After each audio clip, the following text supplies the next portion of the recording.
Assalamualaikum warahmatullahi wabarakatuh. Waalaikumsalam warahmatullahi wabarakatuh.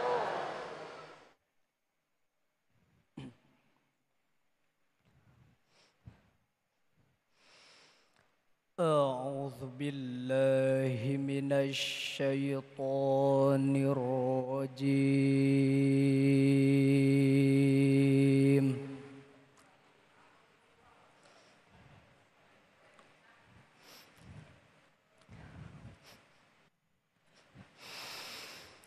Bismillahirrahmanirrahim.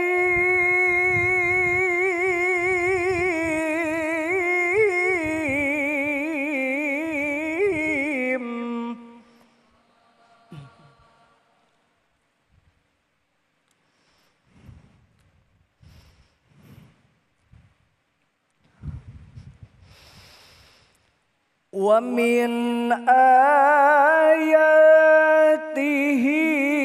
khalqus samawati wal ardh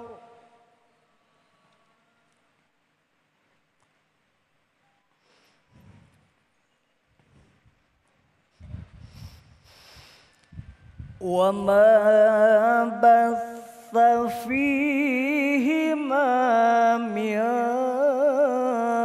dabbah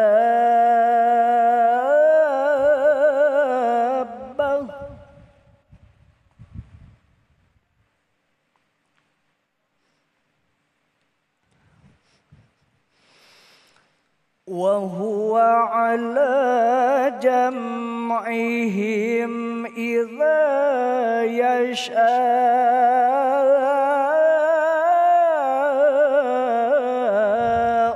qadir.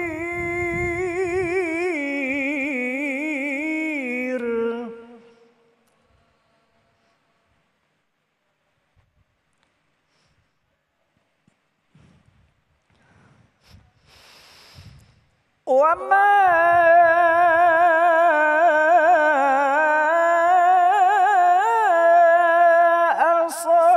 asabakum min musibatin fabima kasabat aydikum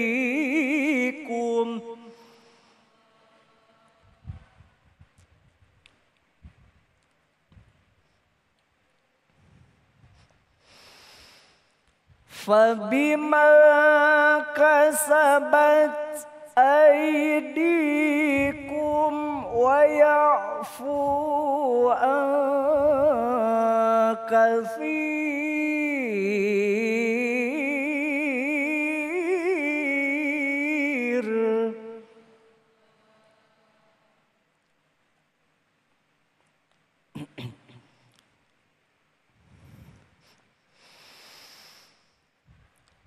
Wa ma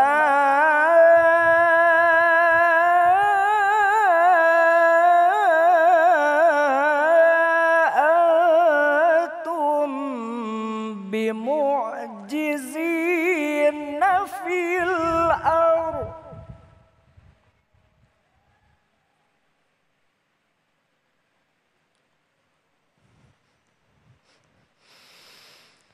wa ma lakum min dunillahi min waliyyin wala nasir.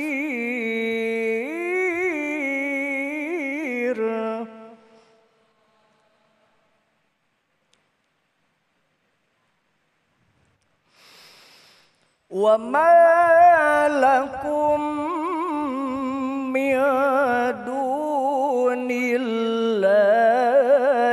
min waliyyin wala nasir.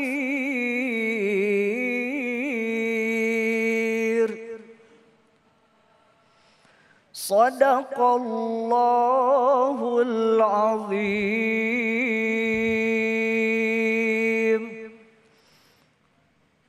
Assalamualaikum warahmatullahi wabarakatuh. Bismillahirrahmanirrahim. Assalamualaikum warahmatullahi wabarakatuh. Alhamdulillahirabbil alamin. Alhamdulillahilladzi bi ni'matihi tatimmus shalihat. Allahumma shalli ala Sayyidina Muhammad wa ala ali Sayyidina Muhammad. Segala puji bagi Allah. Senang sekali saya Muhammad Sofyan kembali menjumpai Anda dalam Majelis Ilmu Damai Indonesiaku. Yang pada kesempatan siang hari ini pemirsa, kita bersiaran langsung dari Masjid Jami Al-Hasanah, Jalan Cikampek Raya, Tapos, Depok, Jawa Barat. Pemirsa, seperti yang kita ketahui akhir-akhir ini negeri kita sedang dilanda banyak musibah maupun bencana. Seperti yang akhir ini terjadi di Agam, Sumatera Barat, banjir bandang terjadi di sana. Sejati umat muslim menjadikan suatu musibah atau bencana sebagai momen introspeksi diri atau muhasabah. Itulah tema yang kita angkat pada kesempatan siang hari ini, bagaimana menjadikan musibah sebagai momen introspeksi diri. Kita akan mengkaji tema kita yang menarik ini bersama guru-guru kita yang sudah hadir di tengah-tengah jamaah, ada Kiai Haji Fahmi Salim dan juga Ustadz Asmar Lambo. Di segmen 1 ini pemirsa, Kiai Haji Fahmi Salim akan menyampaikan mengapa Allah menurunkan musibah kepada hambanya. Pemirsa, inilah Damai Indonesiaku yang dipersembahkan oleh Sarung Wadimor, tentu sarung kita. Selamat mengikuti. Bismillahirrahmanirrahim. Assalamualaikum warahmatullahi wabarakatuh. Alhamdulillahil qail fi muhkami tanzil. Ma asaba min musibatin illa biiznih wa may yu'min billahi yahdi qalbah. Wassalatu wassalamu ala rasulillahil amin wa ala alihi wa sahbihi wa man tabi'ahum bi ihsanin ila yaumiddin, amma ba'du. Bapak Ibu hadirin hadirat jamaah Masjid Jami Al-Hasanah. Al-Hasanah apa Al-Hasanah? Kalau Al-Hasanah saya kagak tahu artinya. Karena bahasa Arab kagak ada pakai kho, Hasan itu. Para pemirsa TV One dimanapun Anda berada, alhamdulillah siang hari ini kita dapat dikumpulkan oleh Allah di masjid yang mulia ini bersama program kesayangan kita, program yang menjadi saluran media dakwah untuk seluruh rakyat Indonesia. Alhamdulillah. Bersama kita juga hadir guru kita Ustadz Asmar Lambo, jauh-jauh beliau dari Makassar. Kalau saya sih dekat aja, cuman dekatnya lumayan 1 jam dari sini. Bapak Ibu hadirin rahmati Allah, musibah datang silih berganti. Tidak ada satu manusia yang tidak pernah merasakan adanya musibah. Hatta orang kaya, hatta orang terkenal, orang hebat, semua pernah kena musibah. Semua orang pernah kena yang namanya penyakit, betul? Penyakit mulai dari yang kecil, ringan sampai yang besar itu semua adalah musibah dari Allah. Setiap negara, setiap negeri pasti juga mendapatkan musibah. Musibah itu bermacam-macam. Ada yang bersifat musibah itu berupa bencana alam. Ada juga yang bersifat musibah itu bencana-bencana sosial. Konflik, peperangan, pembunuhan, pemerkosaan, itu bencana. Ya. Ada juga bencana musibah yang disebut dengan oleh Rasulullah itu musibah dalam agama. Ketika kita jauh dari Allah, itu musibah. Ketika seorang hamba nggak pernah sholat, itu musibah buat dia. Ketika orang kaya nggak mau mengeluarkan zakatnya, itu musibah buat dia. Orang yang sudah mampu nggak mau haji, itu juga musibah. Maka kita mohon perlindungan kepada Allah Subhanahu wa Ta'ala dari segala macam musibah, baik musibah agama, musibah sosial ataupun bencana alam. Sekarang pertanyaannya, kenapa Allah turunkan musibah itu buat kita? Kalau kita buka ayat-ayat Al-Quran, bisa kita dapatkan keterangan-keterangan yang cukup lengkap Bapak Ibu.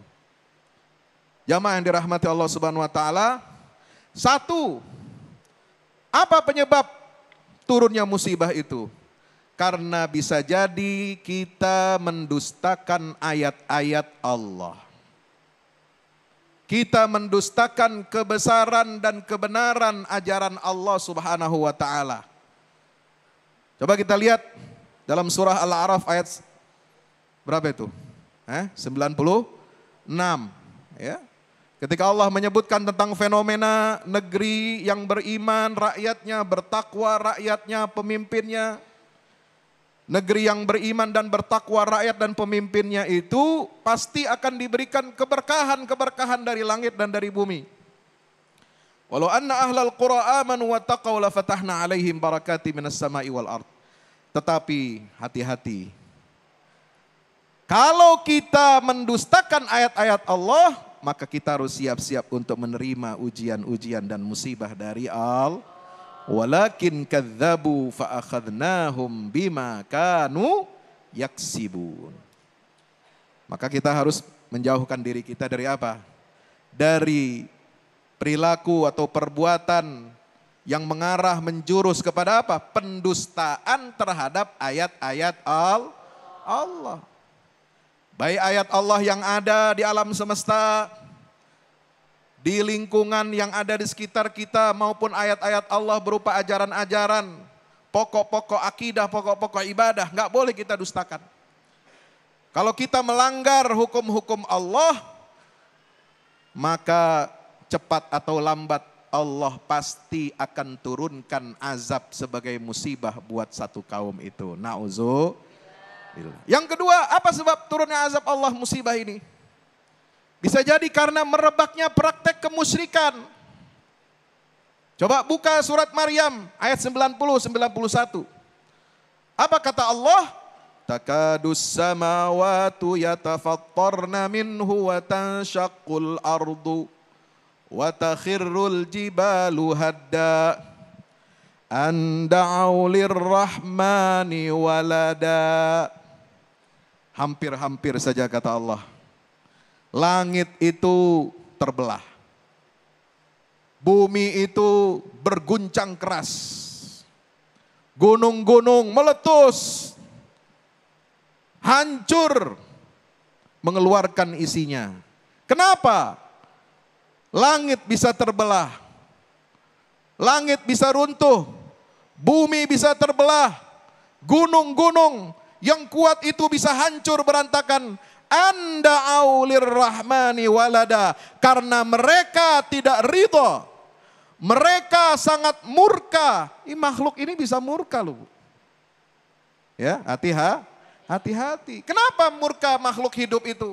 Langit, bumi, gunung-gunung yang kokoh itu bisa murka, kemudian menimpakan bencana kepada kita manusia. Anda aulir rahmani walada, karena mereka mendengar. Ada di antara manusia-manusia ini yang mengaku, yang mendakwa bahwa Tuhan Allah itu punya anak. Nauzubillah min zalik. Yang ketiga, apa lagi? Kalau kita lihat dalam Al-Quran itu apa? Yaitu kalau kita tidak mau amar ma'ruf nahi mungkar. Kalau kita tidak mau meluruskan perilaku orang-orang yang berbuat zalim, maka Allah Subhanahu wa taala perintahkan kita untuk bertakwa kepadanya.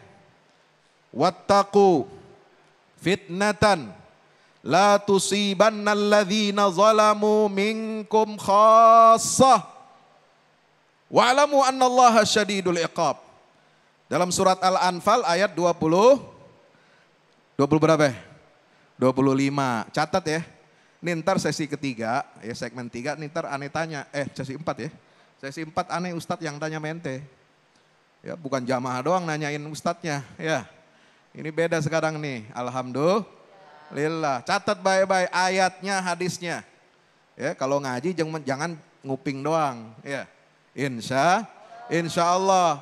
Di surat Al-Anfal 25 Allah mengatakan apa? Wahai orang-orang yang beriman, bertakwalah kamu. Takutlah kamu dari fitnah, dari azab yang tidak hanya menimpa la tusibannal ladzina zalamu minkum khassah, yang tidak hanya menimpa kepada orang-orang zalim saja. Tapi bisa jadi orang-orang yang saleh juga mendapatkan musibah, mendapatkan bencana. Kenapa? Karena mereka mendiamkan perilaku zalim itu. Karena mereka tidak beramar ma'ruf dan nahi mungkar. Karena mereka tutup mata, tutup telinga, nggak peduli walaupun lingkungan sekitarnya rusak. Akhlaknya rusak, masyarakat nggak peduli. Pemimpinnya rusak, akhlaknya nggak peduli. Maka ini kita harus berhati-hati, waspada. Kalau sudah merebak kemaksiatan berupa perbuatan zalim, maka kita, kata Nabi SAW, harus segera bangkit untuk apa?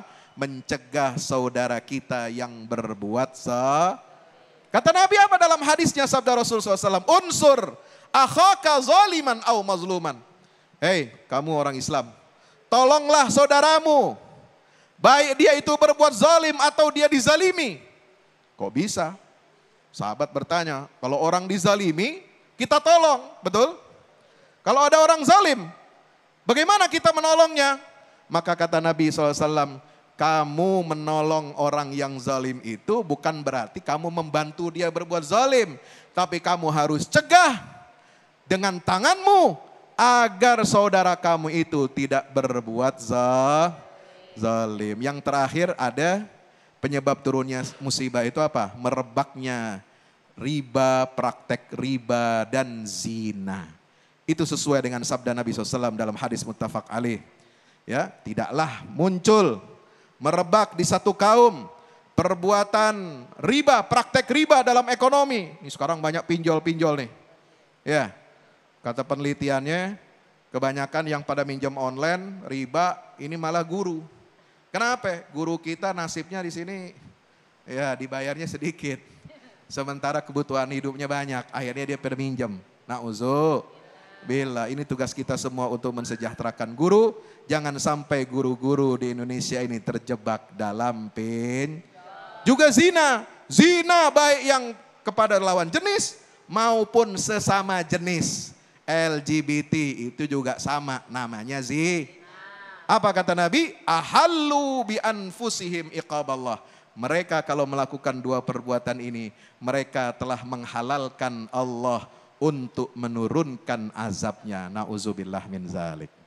Baik, terima kasih Ustadz Fahmi Salim yang Masya Allah telah memberikan poin-poin bagaimana Allah menurunkan tanpa ragu, Allah menurunkan azab kepada hambanya.